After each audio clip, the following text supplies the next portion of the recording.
sainkin just mestari-idean. Mä en lähdekään pyörällä.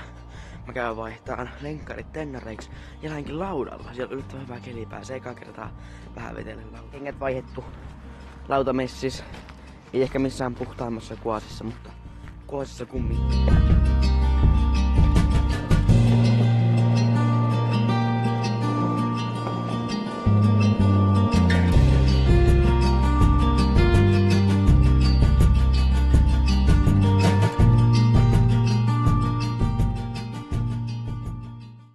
Ihanaa olla täällä jälleen. Tää on niinku...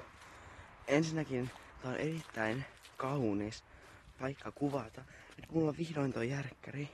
Mä oon nyt oottanut pitkään, että tulee kevät ja kesää ja mä pääsen tänne ottaan kuvia ja ylipäätään ottaan kuvia, mut niinku pääasiassa tänne, koska viime kesänä ja syksyllä ja keväällä mä olin täällä paljon. Täällä on tosi kiva hengäillä ja muutenkin tämmönen tosi kiva rauhallinen mesta. Niin mä oon nyt ottanut, että mulla on toi järkkäri, mä pääsen vihdoin tänne kuvailemaan.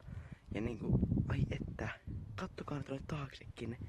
Siis tää on niin helkkari hienon näköistä täällä. No, kamera esille ja vähän napsun kuvia.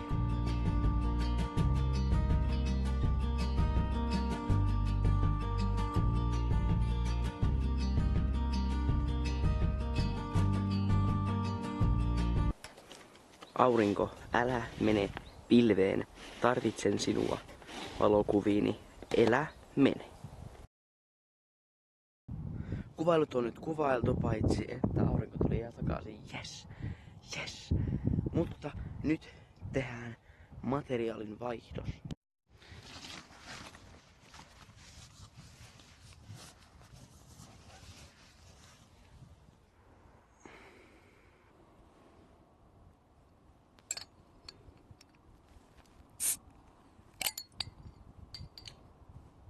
Voi vittu, se upposi toi mun keräämäänsä.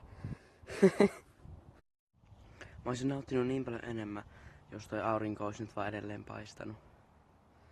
Mut se päätti mennä pilveen. Ei voi mitään.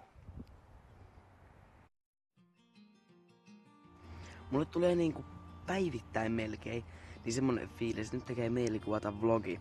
Sitten mä kuvaan vlogia, mulle tulee semmonen, ei vitsit vähän tällä siisti, pitää tehdä tätä useamminkin. Mut siitä ongelma on se, mä en saa sitä vlogia editoitua. Siis aina se jää. Siis ensinnäkin mua ei huvita mennä koneelle editoimaan sitä, mä en tiedä miksi, mutta ei vaan huvita. Ja sit se vaan niinku jää. Musta tuntuu aina, että en mä kehtaa tätä julkaista, ei tää oo kumminkaan semmonen. Siis mua oikeesti harmittaa, että mä ajattelen silleen, koska en mä tiedä. Mä haluaisin tehdä useammin videoita, mutta minkäs teet, jos tommonen fiilis on, ei se vaan oikein oo kiva. Sitten, jos on tommonen fiilis, kun lähtee sitä videoa julkaisemaan. Mutta ehkä tänään. Mä olin pitkään seurannut Instagramissa semmoista vlogaajaa valokuvaajaa kuin Andrew Kearnsey. En tiedä, olisiko mä se oikein, mut siis... Niin, mä pistän tohon kyllä sen nimen. Ja se on alkanut tekemään YouTube-videoita, jos ehkä about kuukausi 2 sitten. Mä oon nyt kattonut sen vlogeja ja ne on ihan huikeita. Siis se on valokuvaaja ja se tietää mitä se tekee. Sillä on niinku suora semmonen omalainen tyyli niissä vlogeissa. Ja se on ihan helkkari hyvä. Ja mä oon nyt ehkä vähän inspiroitunut siitä, että jos nyt kumminkin yrittäisin alkaa jonkinlaista videoblogia niinku pitämään enemmän niinku säännöllisesti. Mutta niin, saa nähdä, jää nähtäväksi.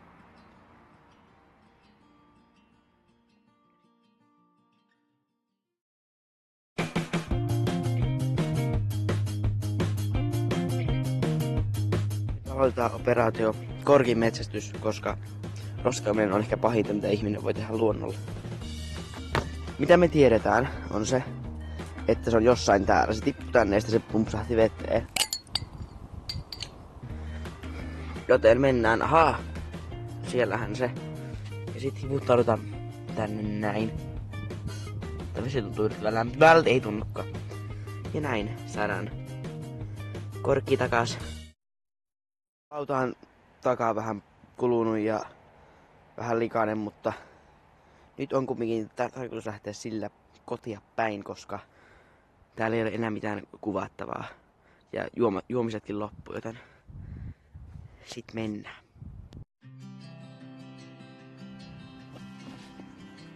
Tässä ostaa uusi reppukin. Mä oon kelannut, että kun mulla on nyt kun alkaa lukio, niin vois vihdoin saada aikaiseksi ostaa uuden repun, kun mulla on oikeastaan ollut tää reppu ja sitten se mun vihreä koulureppu, semmonen värikäs, niin mulla on ne ollut nyt koko yläasteen käytössä. Niin josta vihdoin ostais uuden repun. Reissun tärkein työkalu. Pullon avaaja. Melkein unohtu, mutta ei onneksi ihan.